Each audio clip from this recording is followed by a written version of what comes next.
Monster RX93.1 presents All Out, your daily morning pick-me-up. All out hits, all out celebrity interviews, all out sports and showbiz news. Your hosts, Rico Robles and Carla Aguas. On today's episode, we usually and normally will have a double header wherein it will be one artist and another. This time around, it's going to be a bigger show. Why? Because they collaborated for a big track. We got a multi-awarded singer and a fan favorite band. So we're going to start first with our fan favorite band, and then our multi-awarded singer will join the interview with our fan favorite band. And then everything else in the world will explode. That's how big this show is going to be. Let's start first. We got Joshua, Japs, RJ, Carl, and Chael. We got none other than the Juan. What's up, guys? Hello. Hi, guys. Good morning. We are not morning people, but good morning. Oh, you're not? Thank you then. Thank you for waking up for us and for making time for us. Grabe, I already knew the comment section was going to explode. I didn't know it was going to be this much like of a big deal for me to try to manage through the comments. To all the girls, hormone check, please. Relax. Let's get through this together, ladies. Take a deep breath and calm yourselves. But we will get to that in a bit. Before anything else, kamusta naman? How are all of you? How has this whole lockdown experience been? I mean, what's up? How's life? We're very good. We're even busier than before. I think for artists like us, mas nakakapagod tong quarantine season because before we're just used to like going in venues and just performing. Now we have to shoot ourselves, we have to edit ourselves, we have to upload and send stuff to different networks and different shows. So it's actually more tiring. But I think we were equipped to do it because ever since naman we've been editing and doing our own stuff. I guess it's just the volume of work that's coming in now. But as you can see, our eye bags are really packed. But aside that, we're happy. We're glad to have time to create music, to stick to our core, which is creating songs and all that stuff. So overall, we're good. Yeah. All right, Japs. Wow, I love that. O, diba? May ambassador, may spokesperson. Yeah, basta. We're good naman. I try to maximize yung mga talents, in-improve yung mga talents, nanonood ng mga kung ano-anong live sa YouTube, ganun, and sa Facebook, para ma-expand yung influence. So nagja-juggling ka na ngayon? Nagja-juggling na? Pero nagpa-practice na kasi marami na ulit mga live shows na dadating. Pero online na live. Yeah. Joshua, how about you? Kagaya nga ng sabi ni Kyle, we're blessed and we're grateful na nasanay kami na hands-on kami dun sa mga songs na ginagawa namin and sa mga nire-release namin online. And ngayon, personally, nakakapag-aral ako magluto, ganyan. And Wow! So, ano na yung mga pinag-aralan mong luto? In fairness, Josh, ang ganda ng background mo. Oo nga eh. Ang dilim kasi Grabe mansion din. hindi ko sa bahay, so ito lang yung pinakamaganda yung lighting. Wala akong You know the fake Zoom backgrounds that you can download on Google? Okay, Josh, noted. Maganda yung bahay mo. Was good. Josh, kung totoo. Wait lang, lilipat na. It's good, actually. Oh, okay. So, Iba talaga pag daddy na. But here's the question though, that for those that are watching or wondering, bakit magkasama yung tatlo? Sa isang pinsan, you guys live together? Actually, dito sa bahay namin, we created a mini studio. Yeah. So for the whole time of quarantine, we constructed a mini studio para we have like an entire place to ourselves so we could, keep creating content and shoot. And nagkaroon lang kami ng lockdown dito sa subdivision. Kaya, naiwan sila dito. oh no! And how was that experience so far? Na kayong tatlo magkakasama? Are you guys driving each other crazy? No naman. I think we're kind of used to living together because we're always constantly together kaming lima. Parang every day. Nasa isang taga Bulacan kasi kami lahat and magkababata kami. So we've known each other for like, decades, long time. So sanay na kami sa isa't isa. Okay, Mr. PRO, thank you for letting us know. Pero the other two, parang you guys are just like, yes, sir. Yes. Oh, yeah. Yes, sir. That's what we do. Yes. Now's your chance to call for help. You can scream and shout, help us! Oh, kamusta naman for you guys as well? Ako parang normal lang yung lockdown sa akin kasi hindi talaga ako lumalabas ng kwarto eh. Parang sa mga introvert ko talagang tao. So nung lockdown, okay, sige, dito lang ako sa kwarto. So okay lang. Walang pagbabago. Alam mo yun, parang, So, he was trained for it na. Oh, how about the other two there sa studio? Yan, okay naman kami dito ngayon. Para po sa mga gustong mag-send ng noodles. Joke! Then joke lang. Okay naman kami dito. And kagaya nga ng sinabi ni Carl, lahat kami ay galing sa Bulacan. Lahat kami probinsyano. At we see each other pag may time, pag pinipermit ng regulations sa government kasi strict din yung protocols when it comes to yeah. Pero minsan nagkikita-kita kami just to shoot Videos. yeah. Vlog. Yeah, That's all. Thank you. Okay. Those that are tuning in, we have the ones they're joining us from like three different locations. How did the band first start? How was the evolution? Was it a school band in Bulacan? We're actually a church band. We're from a worship team in our church here in Bulacan. Magkakasama na kami sa worship team long ago. And when we were given a chance to be a real pop secular band, we took that chance to further increase our influence and really express our music. Yun. That's the answer. Galing ni PRO talaga. Parang siya yung Carl ngayon. May spokesperson talaga sa band eh. Yeah. Siya na yun eh. No, but I mean, anyone can answer this. Yes, part of the worship team, so obviously musical na. But was that really something that you guys wanted to do? Yung tipong we can make a career out of this? Or was it also parang fate/luck in a way na, hoy, it can be a career. We can perform. We can earn from this and make a living out of this. Was that by accident or did you guys decide na gagawin namin tong career? This will be our job. How did that go? Yan, okay. Thank you po sa mic. As for me, as for me, yun siguro yung difference when you come to a point na you have searched for your calling and you got to live out your calling. Binigyan ka ng chance na kagaya nga sinabi ni Carl, we're part of a worship team and even noon pa man, we do stuffs like this na walang bayad, ganyan, yung talagang mahal mo yung ginagawa mo. And bonus na lang yung nabigyan kami ng platform, nabigyan yun, alam mo yun, naririnig ng mga tao yung songs. Kasi ako originally, hindi naman ako music production. Engineer ka. Engineering graduate. Wow! So, di ba parang, ano nangyari? Gaya nga ng sinasabi mo, if it's about faith, I think it's about living out the purpose and the calling na binigay. Yeah, definitely. There's a point where you have to step out in faith and say, okay, we're really gonna go for this full time.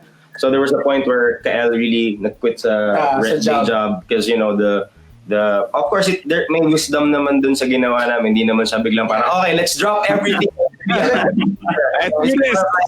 Knowing the parameters, parang hanggang kailan, hanggang saan ako magde-day job until I get to say, okay, I can finally let go of this and focus on just for this season. Because we know that just in everything, this is a seasonal thing. It's maybe, for a season, for a period of time. Maybe this won't be forever. I mean, we can all hope that, but just being logical, human beings. Of course, you want to plan ahead. You wanna break down your life into seasons and into different phases. Ganyan. I think this is the phase and the season where we just really pour out our lives into the music and the platform that nabigay sa amin. Tama. Yan. Si RJ. Yes, thank you. for me, kasi at that time, I think senior high ako nun. Then, yun nga, since magkakilala naman kami and we're playing in the same church, the music team, parang all this time, parang ginagawa ko lang yung ginagawa ko. Tapos, hanggang sa dumating lang opportunity, then ginrab ko lang. Parang ganun. Na-realize ko lang doon na if sinunod mo lang talaga yung mga small steps doon sa gusto mo, makakarating ka din doon sa bigger opportunities sa tamang parang. Yeah. Wow. See how the interview shifted, no? Parang it's like it's a purpose-driven band. I thought we were gonna talk about like music and stuff, but yung tipong may life chats na tsaka life lessons, di ko ma-take eh. Oh, let's go to, everyone's calling him Daddy Josh, pati sa comments eh. Oh, Daddy Josh, kamusta naman? Opa. Was this your goal also, or was this a season for you as well na, okay, music will be my thing? Sa akin as lumaki ako na parang church kid, ganun. Nag-volunteer na sa church, sa music team, ganyan, simula pagkabata. Parang dati, parang merong nalagay sa heart ko na parang magkakaroon ako ng band, pero hindi ko pa alam kung paano mangyayari yun or sino yung mga kasama ko, ganun. And fast forward to meeting this boy, sila Kuya Carl, sila RJ, ganyan. Parang na-fulfill lang yung plan, yung calling ko nga, kagaya ng sabi ni Kaelden. And galing lang kasi parang pare-parehas kami na merong ilagay sa heart namin na at some point magkikita-kita kami kahit na hindi pa namin alam na sila Carl pala yung kasama ko or sila Kael pala. So, ang galing lang din. And we're really grateful na binigyan kami ng platform na ganito to share our music, to share our talent sa mga tao. Yeah. Chaps! Yes. Ako, I grew up nag-volunteer sa church. Tapos, musically inclined talaga yung family ko. Yung nanay ko kumakanta. Tapos, nung bata ako, pangarap ko talaga maging solo artist. So, yung paano ko na-meet si Carl in the Juans, sobrang unexpected and surprise lang talaga. Pinascout pa ako ni Carlin sa tropa niya. Ayun. Tapos, tinry sa band yan. Tapos, nag-workout naman. Nagustuhan ko naman mag-band. Tapos, ever since nasali ako sa The Ones, ayaw ko na maging solo artist. So, ayun. Wow. First Iba yung of all, kasama eh. Meron kang katulong. wow. Noted. So, in short, kayo daw yung katulong niya. Ganun ba yan? Ganun ba yung vibe? I like how you started it kasi with, I wanted to be a solo artist. Wow! Okay, Zayn Malik. Pero who thought of the name? Watching you, Japs. Who thought of the name The Ones? It's so nice. It's so Pinoy, di ba? Yeah. But who thought of it? Noong umpisa, yung ibang mga friends namin, ang corny daw, bakit daw Juan? Parang chicharon, ganun. Parang corny, ganyan. But when we were thinking of a name, we wanted to use a name that will resonate with this generation, that will connect to the ordinary one. Kasi nga, gaya po nang sabi namin, we're just a bunch of normal kids dito sa Bulacan. Hindi kami from rich families or influential families. Like, we just had a dream, but we didn't know how to achieve it. We just wanted to really do music and work hard. So sabi namin, one day if we become successful, then magiging inspirasyon tayo, magiging example tayo sa mga ordinaryong Juan na kung tayo nga, probinsyano, na simpleng tao lang, naabot natin yung pangarap natin. Sila din, kaya din nila. So one day, we look forward to a day when Filipinos will be proud to associate themselves with Juan. Kasi di ba usually Juan is used negatively dito sa Pilipinas, like Juan Tamad, ganyan. So one day, we want to put value and honor to that name na pag sinabi mong Juan, ang maiisip mo, Juan, masipag, Juan, talented, hardworking, passionate, purpose-driven. And I think that's the goal. That's the parang that's the overarching goal of this group. Bring and believe. Alam mo, mukha siyang action star eh, no? Pag nag-explain ko eh, no? Mga action star from the 90s. Talaga, yung Mga era patilya ba yan? Oh my gosh. Okay, wait. Before we get to the unbuttoning of things and showing of other body parts, you guys mentioned earlier na, I mean, you know, when you're a band, when you're an artist, you're so used to performing in front of crowds. You're so used to gigs, to going out, to having these concerts, right? And then nagkaroon ng lockdown. You're stuck at home. The three of you are locked down together. How sweet. And you all said na now you're busier than ever. Diba? I mean, was it also a big adjustment for you guys? Kasi artists and bands, they feed off of energy, diba? Especially when the crowd is singing along and screaming and dancing. So you don't have that energy, that live energy when you go digital. So was it also a big adjustment for you guys? Did some of you have a harder time? Did some of you feel na, let's take a break muna, relax muna tayo, anyway, there's no live performances? How was that, how did that affect your band, Rin, especially for performances? I think we appreciated the value of process because we didn't get to fame or success right away. Like it took so many years. So we were used to giving all out, giving our best, even without people watching. I remember a time when we were doing gigs, tas isa lang yung nanonood, but we were singing our hearts out. Like we were jumping and we were crazy with just one guy watching us. Nakaibigan pa namin, ganyan. So it's and that's the value of process. Now I appreciate it. Nabuti na lang sanay tayong magbigay ng all out with or without the crowd. We're very happy in a sense that we were trained to just really pour out our hearts and give our best and give our 100% with or without people watching us. And I think adjustment-wise, it really just reminded us of who we were before and who we are as musicians, as performers, or as artists. Because sometimes your motivation can be about how people will react or how people will respond to you. But I think first and foremost, an artist's motivation should be the value of expressing what's in your heart, whether people like it or not, whether people will respond or not. And I think parang ano lang, we nabalatan kami ng buhay, like na-reveal yung laman ng mga puso namin na at the end of the day, kahit pala walang nanonood sa atin, kaya pala natin magbigay ng all out.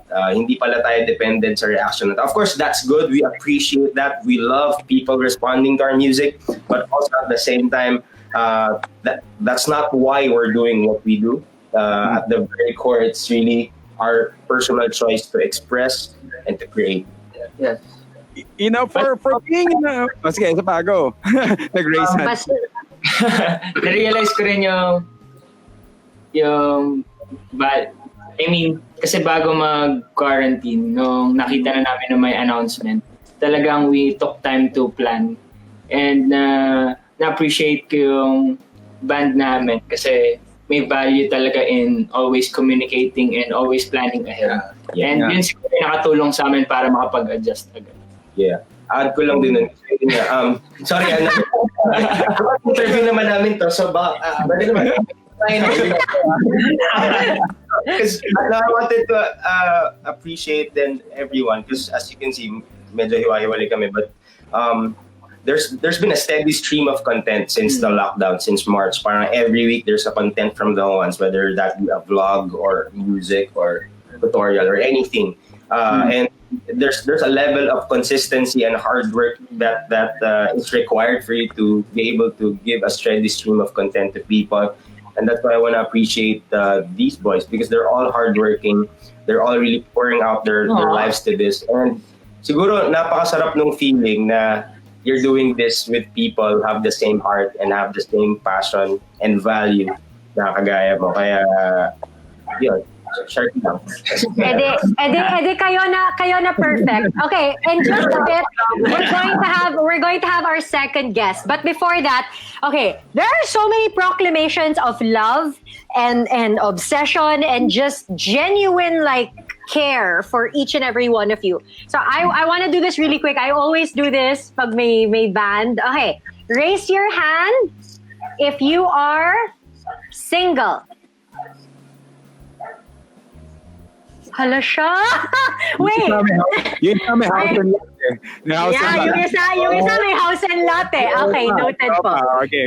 Noted. Okay. Who here, raise your hand if there is someone special in your life. Hindi ka taken, pero may good morning texts na, may have you eaten na. Raise your hand. Tinatanong mo. Sa bawat isa, pwede ba yun? Mama. So, one is that. Kaya pala daddy. Tawagan niya. Gets. You know why? Because my computer freaked out. If you guys look at the comment section now, ayan na. Yan na, may mga numbers na. What noodles do you want daw? Okay, we'll get to that in a bit. But for right now, since we're talking music, Rico, we have another guest. That's right. Is equally awesome. So we'll bring her in. Rico, you're the king of introductions. Ladies and gentlemen, she swept the Awit Awards last year. We saw that firsthand. She got plenty of awards. When it comes to her singing, it stops a coliseum. Ladies and gentlemen, give it up for Janine Tenoso! Hey! Wi-Fi! Hi, Janine. Hi. You could see it's very dark at your part of the world. So welcome to the interview. How are you? I'm good. I just kind of moved away from the aircon a bit. That's why it's kind of a bit of a dark place. But I'm good. I've been doing really great and productive this quarantine. And yeah, we have a collaboration, me and the Juans, and I'm excited for this. And what brought you guys together? You know, Janine, the Juans is, of course, an audience favorite when it comes to live shows and everything. And you, on the other hand, as well, a gem on stage. What brought you guys together to do and make this music? We've actually known kami na Kuya Carl and the Juans before. We've known each other since P-pop Generation. It's like a series of mall shows that we do together. And dun ko siya nakilala. And I did a cover of one of their songs, Hindi Tayo Pwede, for the movie, sorry, I forgot the movie. In that, yes, it's a dance movie. And I did a version of Hindi Tayo Pwede, and we did it live together. Kuya Carl approached me to do Hindi Tayo Pwede live together for their Umaga concert. And I guess dun lahat nag-start. And Kuya Carl approached me again last year if I'm game now to do another collaboration with them. This time, for real na and like original talaga. And out siya on all digital platforms. And this is Bakit Ko Nangyari Sa Akin. So it's BTNS. It is the song that you're hearing in the background. And, you know, with songwriting-wise, with two outstanding acts going together for a collaboration, how does that work in the studio? Especially now you throw in the quarantine. How does that go? Very challenging, actually. Diba? Sino sasagot? Ako ba ikaw dyan?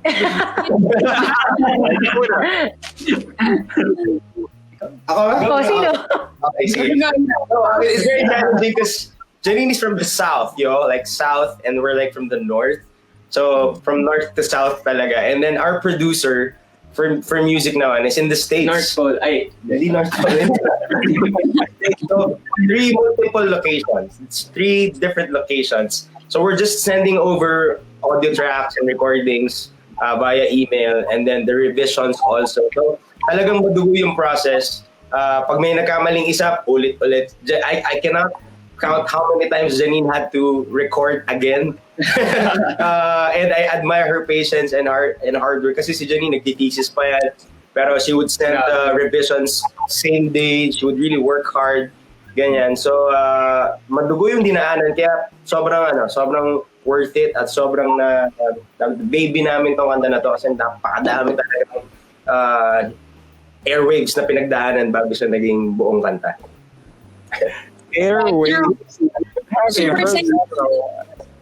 super saya ng process kasi gumawa pa ako ng studio dito sa kwarto just to be able to record the song kasi nga maingay, may aircon, may electric fan. So I have to wait dito sa closet ko. So kailangan kong i-confine yung place. Pero hindi na-achieve, so I had to go pa to QC just to be able to record it again. Pero super fun ang process kasi, doing it together with the Juans, diba? How could you ask for more? So I'm just grateful. Yeah. You know, Janine, one of the questions that probably, everybody would ask is that to start as an artist, you would dream, mangangarap ka na makamit mo yung isang award. But then you got it in less than what, a year? You got a lot of awards at the Awit Awards. So can you tell us the awards that you got? And how did that feel that you got it in such a short time? I honestly don't know, pero I guess I could say na I'm grateful and I'm thankful for the awards that I got. Yung ang awit natin, actually I'm grateful for the song Di Na Muli kasi it opened a lot of doors. And the composers of Di Na Muli, which is Sir Jazz Nicolas and Wally Acolola, they're the ones who composed ang awit natin, which won the record of the year. Unexpected, sobrang unexpected. Pero it was like a calling na parang a wake-up reminder for me na I was given this platform and I have to do better and I have to improve better as an artist. And it serves always, those awards serves as a reminder for me na parang you have been given this opportunity, so you have to give yourself the hardworking and the passion to do that. So. Nice. Galing. About I mean, guys, congratulations on this song. Obviously, people love it. They listen to it, they request for it, they stream it. But, especially now that it's kind of scary outside, it's confusing, it's uncertain.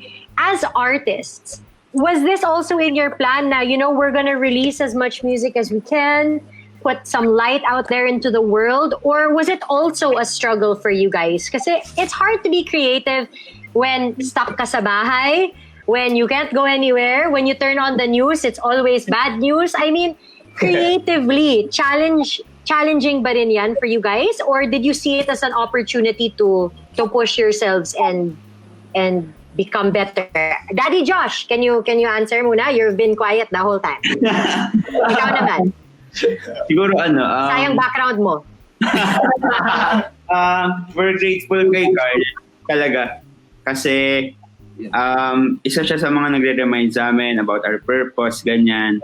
Na today, parang now is the best time to be a light talaga sa mundong madilim. Kagaya nga ng sabi mo, maraming news na hindi natin nagugustuhan, ganyan. Pero today is the best time. Ngayon yung best time na mag-inspire ng madaming tao.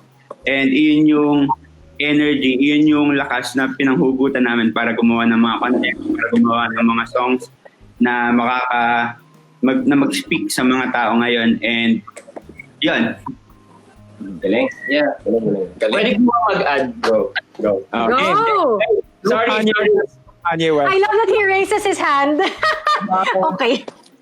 I think, syempre for lahat naman sa atin, meron tayong times na nagkakaroon ng creative block. I mean, hindi naman everyday parang good day na, uy, may naisip ako, gagawin ko agad.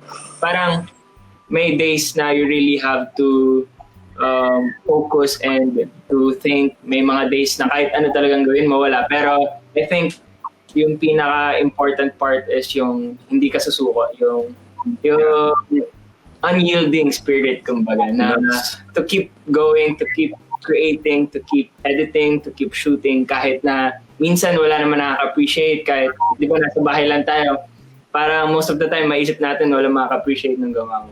Pero yun nga, if you're driven by your purpose, parang even though minsan wala nakakakita or wala nakaka-appreciate, you're still gonna do it. Galing. Yeah. Yeah, I agree. Ako gusto rin mag-add. It's all about perspective. I remember one time we were meeting online, and I wrote this. We can either see this time as a tragedy or an opportunity.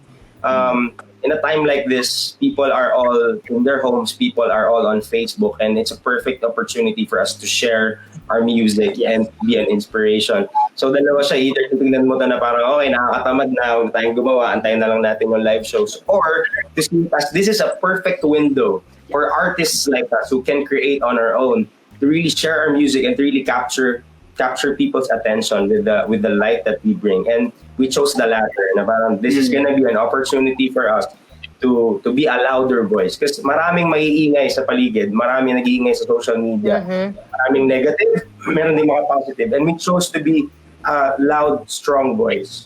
Excuse me. Tama lahat. Yes. Puberty! We chose to be a loud voice of inspiration and hope to people. Kaya we wrote Manalangin, we put out so many inspirational songs before patong BTNS. So I think it's a matter of perspective and understanding that this can be an opportunity for musicians, for artists, because the people are craving for something inspirational and something hopeful and something positive. All Out with Rico and Carla. All Out music and all out fun. Monday to Friday, 10 a.m. to 1 p.m. only on Manila's hottest Monster RX93.1.